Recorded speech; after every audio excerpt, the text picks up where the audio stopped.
الصبر وبشر الصابرين وبشر الصابرين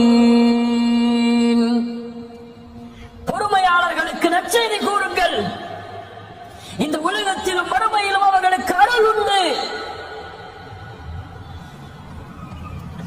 சுப்ஹானல்லாஹ்.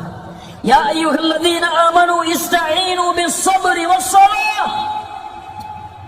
பொறுமையை கொண்டும் தொழுகையை கொண்டும் உதவி தேடுங்கள். இன்னல்லாஹ மஅஸ் ஸாபிரீன். அந்த பொறுமையாளர்களோடு தான் அல்லாஹ் இருக்கிறார். அல்லாஹ் உங்களோடு இருந்தால், உங்களிடத்தில் பொறுமை இருந்தால் அல்லாஹ் அதை நீக்க மாட்டானா?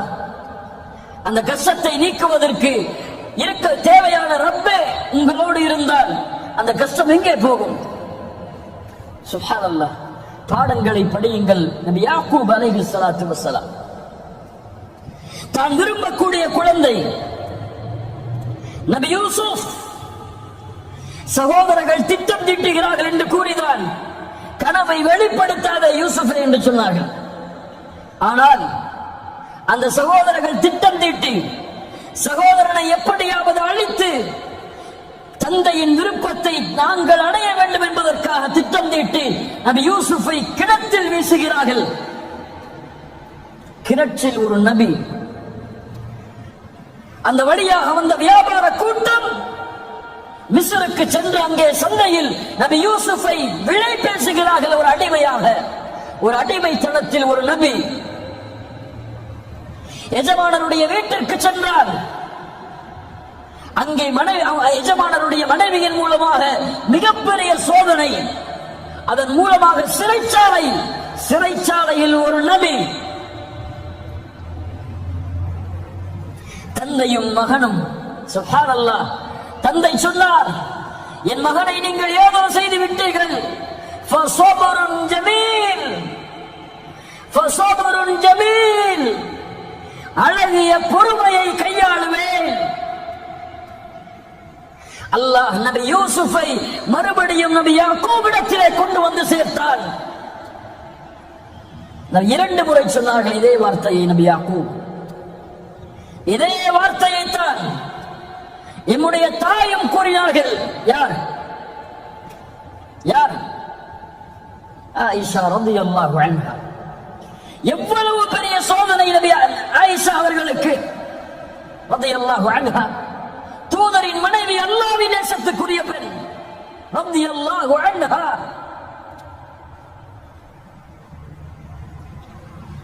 இந்த உலகத்தில் அருவருக்கத்தக்க ஒரு பாவத்தோடு ஒரு நபியின் மனைவி இணைக்கப்படுகிறார்கள்.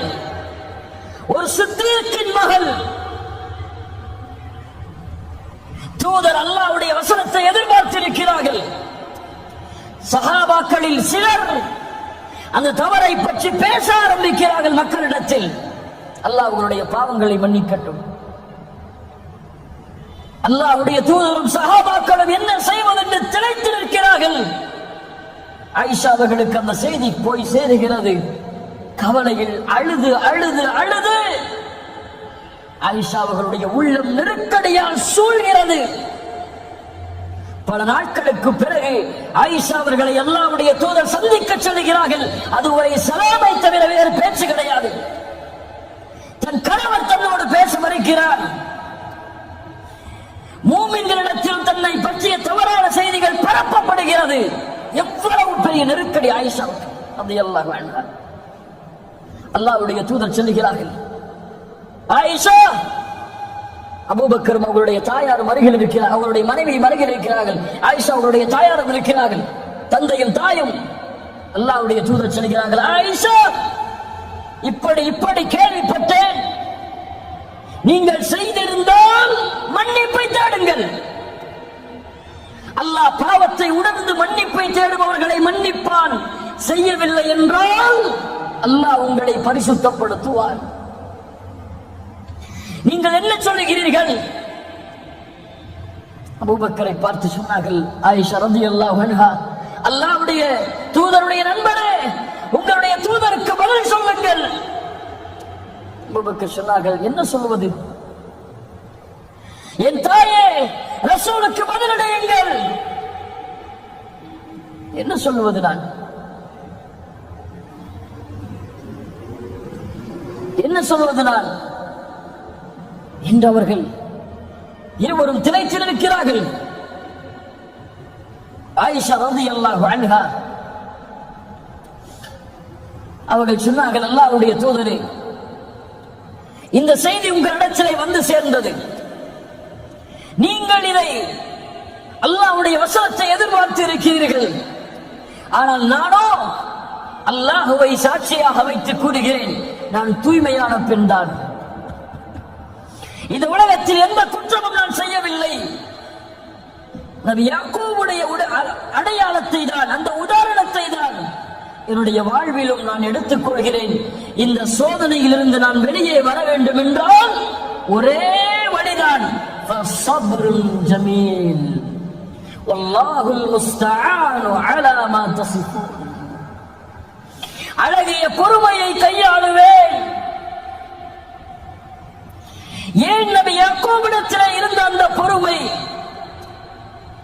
இவ்வளவு பெரிய இட்டுக்கட்டப்பட்ட செய்தியை சுமந்த ஆயிஷா ரலியல்லாஹு அன்ஹா அவர்களிடத்தில் இருந்த அந்த பொறுமை ஏன் நம்மிடத்தில் இல்லை? ஃபஸப்ருன் ஜமீல் வல்லாஹுல் முஸ்தஆனு அலா மா தஸிஃபூன். அல்லாஹ் நபி யாக்கூபுக்கு அந்த பொறுமையின் கூலியாக அவர்கள் நினைத்ததை விட நபி யூசுஃபுடைய அந்தஸ்தை உயர்த்தி அல்லாஹ் திருப்பி கொடுத்தான். நபி ஆயிஷா, நபியுடைய மனைவியுடைய ஆயிஷா ரலியல்லாஹு அன்ஹா அவர்களுடைய பொறுமையால் அல்லாஹ் அவர்களை பரிசுத்தப்படுத்துவதற்காக உலகம் அழியும் வரையிலும் இருக்கக்கூடிய குர்ஆனில் அல்லாஹ் வசனங்களை இறக்கி நிரூபித்தான். நபியுடைய மனைவியாகிய ஆயிஷா அவர்களுடைய கற்புக்கு அல்லாஹ் சாட்சி கூறினான் அந்த பொறுமையால். நபி யூனுஸ் அதே சோதனையை சந்தித்தார், பொறுமையோடு இருந்தார். நபி நூஹ் 950 ஆண்டு காலம் அழைப்பு, பொறுமையோடு இருந்தார். முஹம்மது ரசூலுல்லாஹ் ஸல்லல்லாஹு அலைஹி வஸல்லம் எவ்வளவு சோதனைகள் மக்காவில், எவ்வளவு சோதனைகள். நபி சுஜூதில் முஷ்ரிக்குகள், மக்கத்து காஃபிர்கள் அந்த தூதரின் மேல் ஒட்டகத்தின் கழிவை வீசினார்கள். சுமையா ரலியல்லாஹு அன்ஹா, யாசிர், அம்மார், ஒரே குடும்பம் ஒரு பெண்ணுக்கு முன்னால் கொடுமைப்படுத்தப்பட்டார்கள். அல்லாஹ்வுடைய தூதர் என்ன சொன்னார்கள்? சப்ரன் அல யாசிர். யாசிருடைய குடும்பத்தார்களே, பொறுமையை கையாளுங்கள். நீங்கள் தங்கக்கூடிய இடம் நாளை மறுமையில் சொர்க்கம். அஸ்ஸபர், அஸ்ஸபர். என் ரப்பு எனக்கு கொடுத்தது, இதில் நான் பொறுமையோடு இருப்பேன். என் ரப்பு இதை விட்டு என்னை இதை விட்டு அல்லாஹ் பாதுகாப்பான். என் ரப்பு எனக்கு வழிகாட்டுவான். அதுவரை பொறுமையை கையாளுவேன், பொறுமையோடு இருப்பேன். என்ன சோதனை வந்தாலும், சிரமம் வந்தாலும் சபர். வபஷ்ஷிரி ஸாபிரீன். இன்னல்லாஹ மஅஸ் ஸாபிரீன்.